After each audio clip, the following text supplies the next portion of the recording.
He could be the next Conor McGregor star. He's a good kid, Paddy. The Scousers, you gotta love the Scousers. You know, my father was born in Liverpool. One side of my family is from there. So I got a lot of love for that part of the world. And who knows, you know? I will never say no to... Joe Rogan recently addressed the harsh reality that Paddy Pimblett faced during her fight with Justin Gaethje, sparking widespread discussion throughout the MMA community. Just days following UFC 324, a set of photos emerged that immediately grabbed fans' attention. These weren't clips from the fight, highlight reels, or slow-motion sequences. These were candid snapshots from real life. In the images, Paddy Pimblett was seen smiling alongside her wife, attempting to regain a sense of normalcy. However, a closer look at Paddy's expression revealed a story that words alone couldn't convey. I didn't know Paddy Pimblett had a chin like that till tonight. Yeah, absolute dogfight in a war, and much respect to both guys. We sent Paddy Pimblett straight to the hospital, and then we're going to send Gaethje too. And Gaethje's like, believe me, I've been in plenty of wars. I'm good.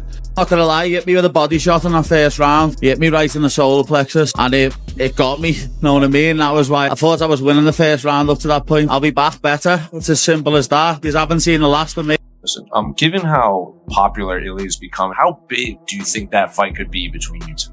I mean, if I had any bit of a personality, it'd be huge. But I just can't. I can't lie. I can't exaggerate. You know, it's what I do. It's who I am. It's who my parents taught me to be. But I mean, there's no doubt it'll be the best. You know, one of the best fights that they could definitely put on. It'll be for an undisputed belt, and I think they want to have 6 or 7. You know, whatever. They want to have as many as possible. So if he's not back by then, they will strip him, and I will be undisputed, and then I'll fight for the belt on there, defend it. Nearly a week after the fight, Paddy's bruised and swollen jaw told the story of the punishment he endured. This wasn't just a loss. This was a grueling test of endurance. Joe Rogan emphasized the toll rather than the outcome, highlighting the lingering damage that forces fighters to rethink their careers. Shot after shot, elbows, hooks, uppercuts, Paddy never quit, never backed down, standing toe-to-toe with one of the UFC's most violent competitors. Gaethje hurts him bad, has the big moment of the round, but Pimblett gets right back to picking him apart after that. So Pimblett is up in the round bar the knockdown, but he loses the first round 10-9. Round 2, maybe you can't score it 10-8, but it was so close to a finish, I think you have to give out 10-8s for those types of things. There was 2 knockdowns for Gaethje in this fight. But still a competitive round. Round 3, you see Pimblett start to really run away with the numbers towards the end of it. Both guys were scrapping it in the early part of the round. I think Gaethje groin shot him in the clinch, and that never got called either. So Gaethje ended up beating him up in the clinch at one point early. But then Pimblett starts landing non-stop. This was one of the big moments in the third round where I thought it's all going to change. We're leading towards a Pimblett sweep in the last 3 rounds. And if Gaethje didn't get a 10-8, this is going to be a Pimblett finish or a win based on the last 3. And Pimblett starts landing everything he throws. Towards the end of round 3, jab, body kick, low kick. And Gaethje's starting to like shake around a bit, lose his balance a bit. Feel the damage of the shots. Low kicks were adding up for Pimblett. Body kicks were adding up as well. I don't know what the stats are for body shots and low kicks.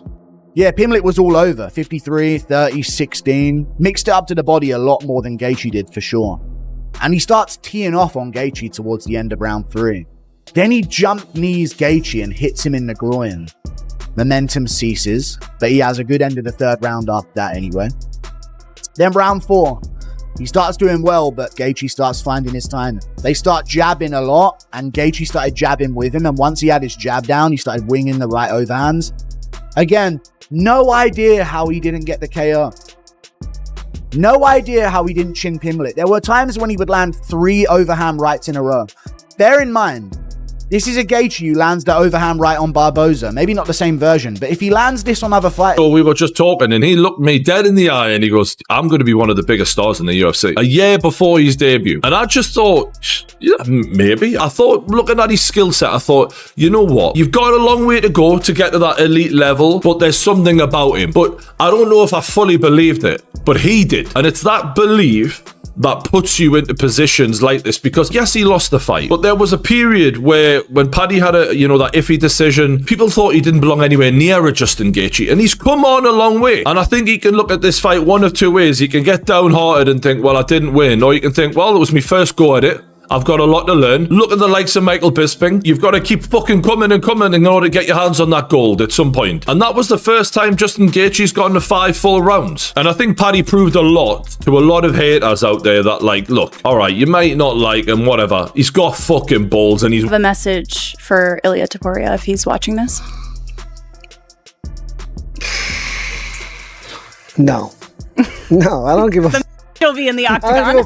I control my thoughts. I control my emotions. I won't give him the time of day. I'll, rely on my coach to watch him a lot. I've seen him fight, obviously, but I don't really go back and watch these guys. I really rely on my coach. I watched Paddy today. I watched Paddy and Chandler today. But I really rely on my coach to create a game plan and instill it into training.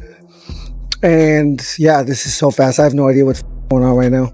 If you can pick your opponent, who do you want to see next? We don't have more legends in the sport, I think. I would classify Justin Gaethje as a legend, and you have moved up to a division. Por favor.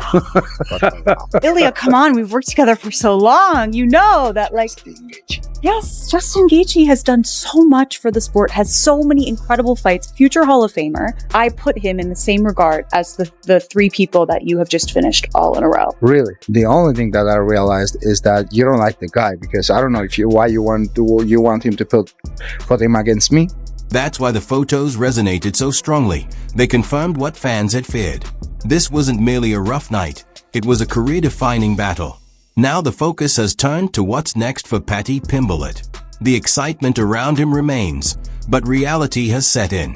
Toughness alone won't carry him against elite fighters like Justin Gaethje.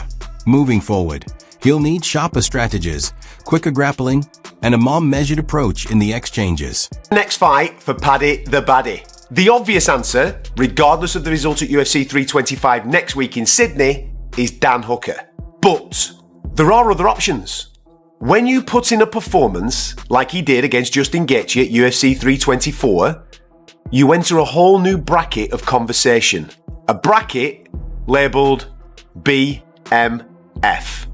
Paddy versus either Max or Charles after UFC 326? Deal me in. I'm speculating, but one thing is absolutely certain. Even in defeat, Paddy Pimblett's stock in the UFC has risen. He hits hard, Gaethje, you can see already. Paddy's clipping him a bit there though. Good knee up the middle. Oh, Gaethje's dropped him. Go on, Paddy, get moving. You got Paddy's back on the fence. Once he gets there, obviously there's nowhere for Paddy really to go. So that's when he can start to go in that medium kind of range, throw the uppercuts and the right hands over the top. And he's so powerful from there. You can see the power difference straight away. Paddy's got a great idea throwing that uppercut up the middle. Gaethje just takes him though. Oh, good shot from Gaethje there though. Jesus. I'd like to see Paddy in this round keep the centre a little bit more, because what Gaethje's trying to do is push him back, not really throw, and then when Paddy's got nowhere to go, when his back's on the fence, that's when Gaethje really starts to unload, which is where he's dangerous. Gaethje's just walking down though. He's got a bit of a cut. Oh man. Paddy's looking comfortable here though. Start of the third. He's on the low kick and the jab this round, which is great to see. Great round for Paddy. 2-1. Let's see if he does the same in the fourth. Hopefully he will. Oh, he's catching him a bit now. He's so strong, Gaethje. It's ridiculous. It just looks painful fighting Justin Gaethje.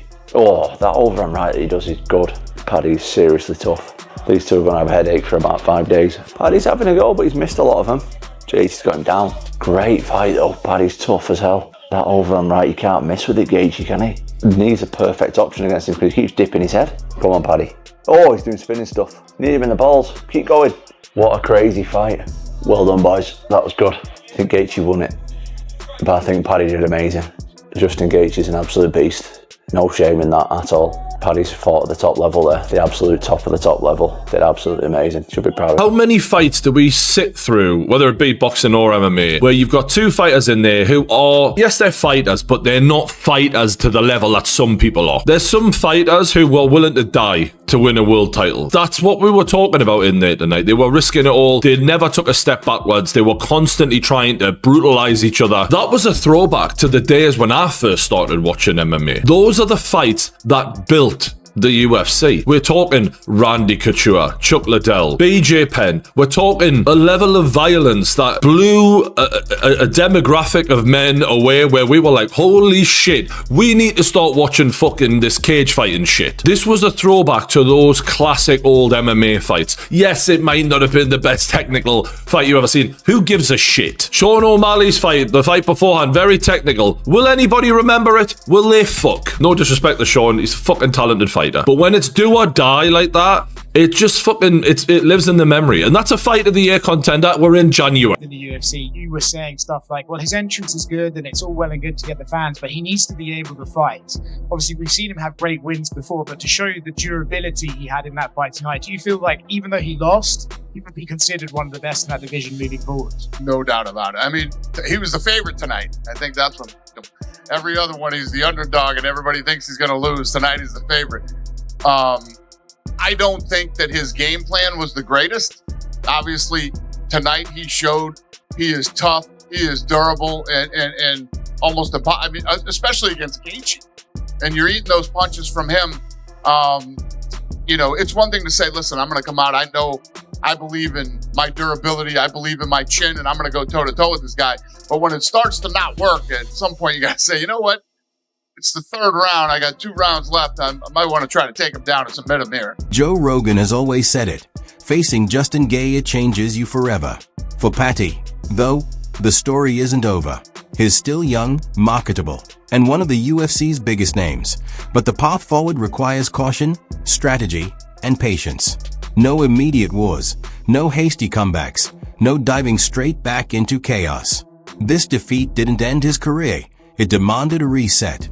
Those photos aren't a sign of weakness, they are proof of resilience. Anyone who can endure that kind of punishment and still carry a smile has earned respect. Now the focus isn't on whether Paddy can fight, but on how he rebounds and what he takes away from the toughest night of his career.